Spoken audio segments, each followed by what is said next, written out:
عن أبي بكرة رضي الله تعالى عنه أن رجلا قال يا رسول الله أي الناس خير؟ قال من طال عمره وحسن عمله. اللہ کے نبی صلی اللہ علیہ وسلم نے بتایا کہ بڑھاپا،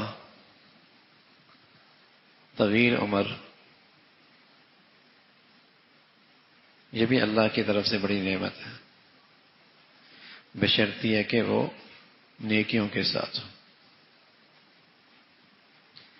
جس کے پاس سرمایہ زیادہ ہو اور وہ اس سرمایہ سے نفع بھی زیادہ کماتا ہو تو بتائیے نا، یہ سرمایہ رکھنے والا فائدے میں ہے نا، بالمقابل اس کے جس کے پاس سرمایہ ہی کم ہو تو نفع بھی کم۔ تو زندگی کی اوقات سرمایہ ہے، اور پھر اس سرمایہ سے کوئی آدمی نفع اٹھائے تو جتنا سرمایہ زیادہ ہوگا اتنا نفع زیادہ ہوگا، اتنی کمائی زیادہ ہوگی۔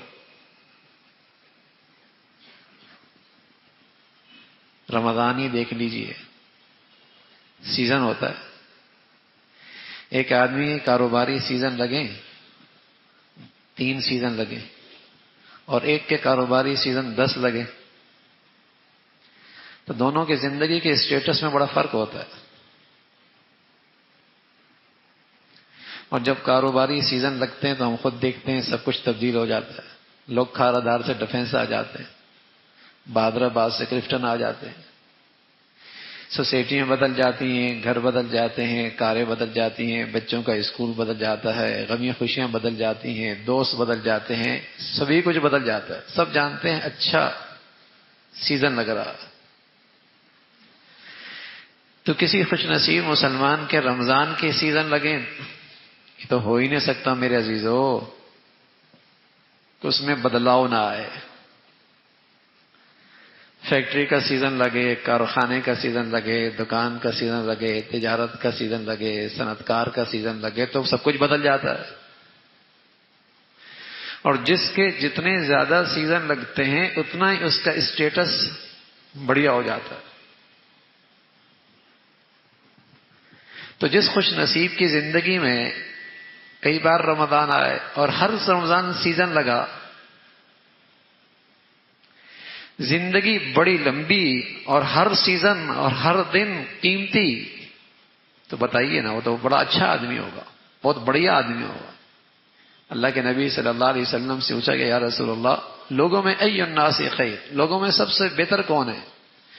فرمایا من طال عمر و حسن عمل، جس کی عمر لمبی ہو عمل بھی اچھا ہو۔ بڑھاپے میں ایک وقت ایسا آتا ہے کہ آدمی اس جوانی جیسی عبادت نہیں کر پاتا، تو اللہ اپنے فرشتوں سے کہتے ہیں جو جوانی میں کر رہا تھا لکھتے وہی رہنا، لکھتے وہی رہنا، اس لیے کہ اس بوڑھے کا کمزوری تو میری طرف سے آئی ہے، اعصاب میں کمزوری تو میری طرف سے ہے، صحت کی کمزوری تو میری طرف سے ہے۔ جب تک یہ صحت میں تھا، قوت میں تھا، طاقت میں تھا، شباب میں تھا، جوانی میں تھا، یہ خوب عبادت کر رہا تھا، بڑھاپے میں آیا ہے تو بڑھاپے کی تکلیف کا اجر بھی لکھنا، جوانی کی عبادات کا اجر بھی لکھنا۔ سبحان اللہ۔ تو جوانی نیکی، بڑھاپا نیکی والا ہو، اور نیکی والا نہیں ہو نا، خود تو پریشان ہوتا ہے، پورے گھر والوں کو ہی پریشان کرتا ہے۔ اس لیے کہ بڑھاپے میں ساری توانائی کمزور ہو جاتی ہے، ساری توانائی زبان پہ آ جاتی ہے، یہ سب میں بولتا ہوں سب سنتے رہیں، اور تلاوت کا مزاج نہیں، اللہ سے بات کرنے کا مزاج نہیں، عبادت کا مزاج نہیں۔ بتائیے وہ بڑھاپا کس قدر خوفناک ہوتا ہے، کس قدر تاریک ہوتا ہے، کتنا مایوس کن ہوتا ہے، کس قدر تکلیف دہ ہوتا ہے۔ کرب زندگی میں بڑی کرب ہوتی ہے۔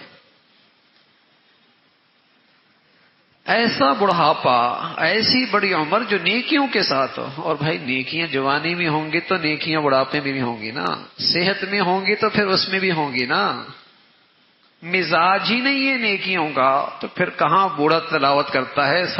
ساری دن اخبار ہی چاٹتا رہے گا، ٹی وی کے سامنے ہی بیٹھا رہے گا، ایسا لگتا ہے اگلا صدر اس نے بننا ہے، ایسے تبصرے بڑھاپے میں۔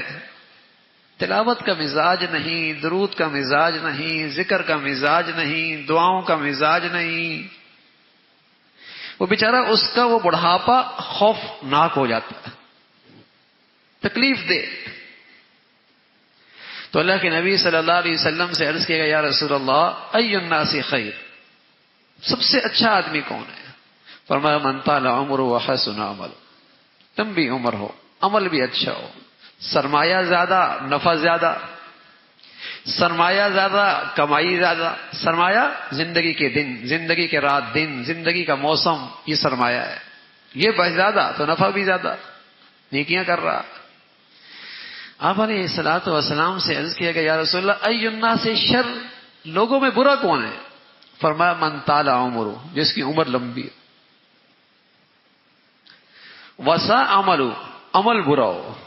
اللہ حفاظت فرمائے، اللہ حفاظت فرمائے۔ جتنی عمر لمبی ہوگی اتنا وبال زیادہ ہوگا،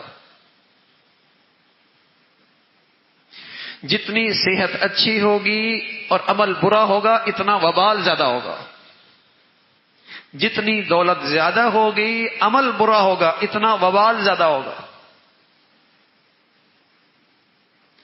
جتنا حسن زیادہ ہوگا عمل جتنا برا ہوگا اتنی وبال زیادہ ہوگا۔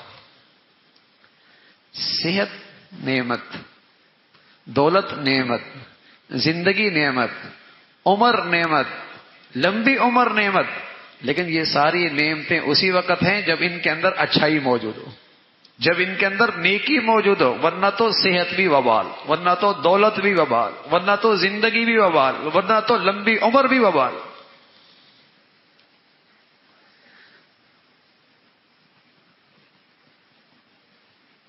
صحت کا تو ہمیں بہت فکر ہوتا ہے اور ہونی بھی چاہیے، زندگی کی بہت فکر ہوتی ہے اور ہونی بھی چاہیے۔ ارے میرے عزیزو، نیری صحت، نیری عمر کسی کام کی نہیں اگر اس کے اندر میں نے نیکی کی فکر نہ کی تو۔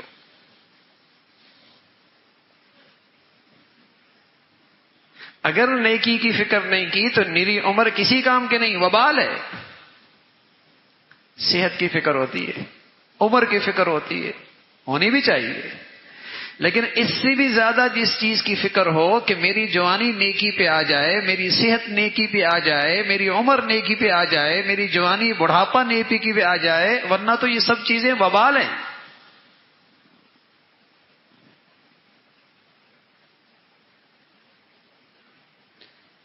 تو عمر وہی اچھی ہے اور بہت ہی اچھی ہے۔ اللہ کے نبی صلی اللہ علیہ وسلم نے اسے بہترین آدمی کہا، بڑھیا آدمی کہا، جس عمر کے ساتھ نیکی موجود ہو، نیکی کے ساتھ۔ سبحان اللہ، ایک عمر کے بعد دنیا کے کام کاج ختم ہو جاتے ہیں، لیکن اللہ سے دوستی اگر ہو تو بتائیے نا کتنی فرصت ہے اسے اللہ کو یاد کرنے کی، اللہ کو راضی کرنے کی کتنی فرصت ہے ماشاءاللہ۔ پہلے مہینے گزرتے تھے قرآن نہیں ختم ہوتا تھا، اب دنوں میں ہو جاتے ہیں۔ کتنی یکسوئی مل سکتی ہے، کتنی فرصت مل سکتی ہے۔ بلکہ سچ یہ ہے کہ ایسے خوش نصیب لوگ تو یہ سمجھیں کہ اللہ رب العزت نے گریوی دی ہے، گریوی کمانے کے لیے، کہ جتنی دنیا کی گزرنی تھی گزر گئی، اب اللہ نے اپنے پاس بلانا ہے تو فارغ کر کے اپنے لیے آخرت کرنے کے لیے موقع دے دیا ہے۔ اس امت کی اوسطاً عمر 60 سال 63 سال ہے، یہ اوسطاً عمر ہے اس امت کی۔ ہمارے نبی 63 سال میں تشریف لے گئے، اس عمر کی عمر بھی 60 63 سال، اس سے اوپر کسی کو مل رہی ہے تو بونس ہے، یہ بونس مل رہا ہے۔ اس لیے جب 60 سال کی عمر ہوتی ہے تو فرشتہ کل قیامت میں خاص طور پہ اس کو بلائے گا اور کہے گا یبن 60، اے 60 سال والے، اتنی طویل عمر پائی کیا کیا؟ یبن 60، اے 60 سال والے، اتنی عمر پائی کیا کیا؟ اس سے اوپر تو بونس ہے کہ اللہ رب العزت نے آخر سنوارنے کے لیے دے دیے۔ کتنی تلاوت کر سکتا ہے، اور اعصاب میں، جسم میں کمزوری ویسی آ جاتی ہے، گناہ بے لذت ہو جاتے ہیں. عادت ہوتی ہے پھر نہیں چھوٹتا گناہ. جھوٹ بولے گا، غیبت کرے گا، بد نظری کرے گا، لذت بھی نہیں ہے لیکن عادت جو ہو گئی ہے. ورنہ اس عمر میں تو گناہوں سے بچنا آسان ہو جاتا ہے، اس لیے کہ لذت ختم ہو جاتی ہے. اللہ حفاظت فرمائے عادت ہو جائے، لذت کوئی نہیں لیکن عادت سے مجبور ہے، عادت سے مجبور ہے. تو اللہ کے نبی صلی اللہ علیہ وسلم نے فرمایا صحت، زندگی، طویل زندگی، اس میں بڑی خیر ہے جب یہ نیکیوں کے ساتھ ہو، جب یہ اطاعت کے ساتھ ہو، جب یہ اللہ کی فرما برداری کے ساتھ ہو. اور حضور علیہ الصلوۃ والسلام نے ایسے بوڑھے کا تو اکرام فرمایا اور یوں فرمایا جو شخص بوڑھے آدمی کا اور حامل قرآن کا، جس کے پاس قرآن کے الفاظ سینے میں ہو، یا جس کے پاس قرآن کا علم ہو، یا منصف حکمران، سلطان، نیک متقی حکمران، فرمایا ان تین طبقوں کی عزت کرنا ایسا ہے جیسے میری عزت کرنا ہے. ان کو عزت دینا، ان کا احترام کرنا، ان کا خیال رکھنا تو ایسا ہے جیسے میری عزت کرنا ہے. ان میں کون ہے؟ پہلا الشیب المسلم، بوڑھا مسلمان، بوڑھا مسلمان. دوسرا حامل القرآن. تیسرا نیک صالح حکمران. فرمایا ان کی عزت احترام ایسا جیسے کسی نے میری عزت احترام کی. کتنا مقام دیا اس کو، کتنی عزت بخشی ہے. حضور علیہ الصلوۃ والسلام فرمایا کرتے تھے جو چھوٹوں پہ شفقت نہ کرے، بوڑھوں کو عزت نہ دے، اہل علم کی قدر نہ کرے، اس کو تو میری امت سے تعلق ہی نہیں ہے. جو چھوٹوں پہ شفقت نہ کرے، بوڑھوں کو عزت نہ دے، اہل علم کی قدر نہ کرے، اس کو تو میری امت سے تعلق ہی نہیں ہے. اور سبحان اللہ، اگر بوڑھے ماں باپ ہوں تو کیا ہی کہنے. ان کو عزت دینا، ان کی خدمت کرنا، ان کو راحت پہنچانا، ان سے دعائیں لینا. کوئی آدمی کتنے میں بڑے سے بڑے بزرگ سے دعا کرا لے نا، وہ اس دعا کا مقابلہ نہیں ہو سکتا جو ماں باپ کی خدمت کر کے ماں باپ کے دل سے اس کے لیے دعا نکلتی ہے. ہاں، دعا کرانا بھی اچھی بات ہے لیکن کچھ ایسا کر دکھاؤ کہ تمہارے لیے دعا کرنے کا دل چاہے. دعا کرانا بھی اچھی بات ہے نیک لوگوں سے، والدین سے، لیکن کچھ ایسا کر دکھاؤ نا میاں کہ دل کرے دعا کرنے کا. جو دل سے نکلتی ہے نا دعا، وہ اپنی تاثیر رکھتی ہے. دعا کرنے کا جی چاہے تو پھر بڑا سرمایہ ہے. باپ ہے، ماں ہے اور بوڑھی ہے اور خدمت کا موقع ہے، سعادت ملی ہوئی ہے. تو میرے عزیزوں، جوانی ہے تو بڑھاپا بھی ہے، اور یہ بڑھاپا ایسا ہے آتا ہے تو پھر جاتا نہیں ہے. بڑھاپا آتا ہے تو جاتا نہیں ہے، بڑھاپا ہی رہتا ہے. ہاں، اگر آئے گا تو جائے گا نہیں. تو اللہ نے صحت جب دے رکھی ہو، جوانی دے رکھی ہو، اعصاب میں طاقت ہو، تو آدمی اپنے آپ کو نیکیوں سے مناسبت پیدا کرے، نیکیوں کا شوق پیدا کرے، تاکہ بڑھاپا نیکیوں سے بارونق ہو جائے، تاکہ بڑھاپا نیکیوں سے تر و تازہ رہے. ورنہ تو آدمی بڑا مرجھا جاتا ہے، بڑا مایوس ہو جاتا ہے، بڑا ڈپریشن میں چلا جاتا ہے، بڑا ڈپریشن میں. ساتھی کہنے لگا بوڑھی ماں ہے، باپ کا انتقال ہو گیا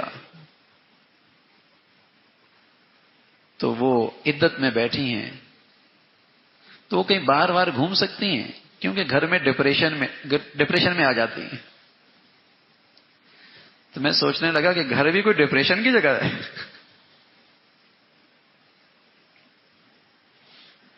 گھر بھی کوئی ڈپریشن کی جگہ ہے. لیکن ظاہر ہے جب زندگی نیکیوں کی ہے نہیں، گھر کا وہ محبت کا ماحول نہیں، اطاعت اور فرما برداری نہیں، تو پھر ڈپریشن ہی ہونا ہے نا. اور خاص طور پہ بڑھاپا میں جب کوئی بھی نہیں پوچھتا اور اللہ کریم سے بھی ہٹا کٹا ہوا ہے تو پھر ڈپریشن ہی ہونا ہے. حالانکہ سچ یہ ہے کہ جب کاشتکار اپنی کھیتی کی حفاظت کرتا ہے، باڑ لگاتا ہے، بیج ڈالتا ہے، نرم کرتا ہے، پھر اسے سنبھالتا ہے اور پھر وہ کھیت پروان چڑھتا ہے. اب جب وہ پیلا ہو جاتا ہے اور کٹائی کا وقت ہوتا ہے تو کاشتکار کے چہرے پہ مسکراہٹ ہوتی ہے، خوشی ہوتی ہے کہ میری محنت کا پھل آنے والا ہے، کٹائی ہونے والی ہے، میری محنت کا پھل آنے والا ہے، کٹائی آنے والی ہے اور میری کمائی کئی گنا بڑھ کر ملے گی. سچ کہہ رہا ہوں، اللہ ہمیں ایسی زندگی دے دے جب بڑھاپا ہوتا ہے اس کے چہرے پہ ایسی تر و تازگی ہوتی ہے، زندگی بھر جو آخرت کی کھیتی کی میں نے حفاظت کی، سنبھالا، اسے پروان چڑھایا، بہت قریب ہے میرے کٹائی کا، پھل ملنے والا ہے، میری کٹائی کا وقت قریب ہے، پھل ملنے والا ہے، اس کی تو خوشی بڑھ جاتی ہے. کٹائی کا وقت قریب ہے.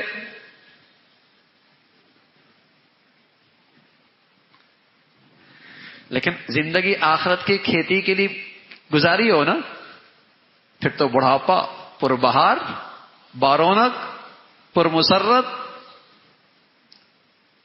تو ایسے بوڑھے کا بڑے مقام ہے، ایسے بزرگ کا بڑا مقام ہے. اللہ کے ہاں اس کی بڑی قدر ہے. جو اس کی قدر کرتا ہے اللہ کریم اس کی قدر کرتے ہیں. جو اس کا احترام کرتا ہے اللہ کریم اس کا احترام کرتے ہیں. اس لیے مسلمان معاشرے میں بوڑھوں کی بڑی رعایت کی جاتی تھی، بڑا خیال رکھا جاتا تھا. ذرا پیچھے جائیے نا، بسوں کا دور تھا، کوئی بوڑھا آ جائے تو جوان کھڑا ہو جایا کرتا تھا. آگے چل رہا ہو جوان، بوڑھا آ جائے تو پیچھے ہو جایا کرتا تھا. احترام ہوا کرتا تھا. لیکن آہستہ آہستہ قدر ہی ختم ہو گئی، قدر ہی ختم ہو گئی، احترام ہی ختم ہو گیا. گھر کے بوڑھے کو کوئی نہیں پوچھتا بیچارے کو. تو اللہ کے ہاں اس بوڑھے کی بدر و قدر و قیمت ہے. اللہ رب العزت بھائی نیکیاں نصیب فرما دے، نیکیوں کے ساتھ زندگی عطا فرما دے، زندگی عمر اللہ نیکیوں کے ساتھ عطا فرمائے، اسی پہ خاتمہ نصیب فرمائے. اللہ عمل کی توفیق نصیب فرمائے.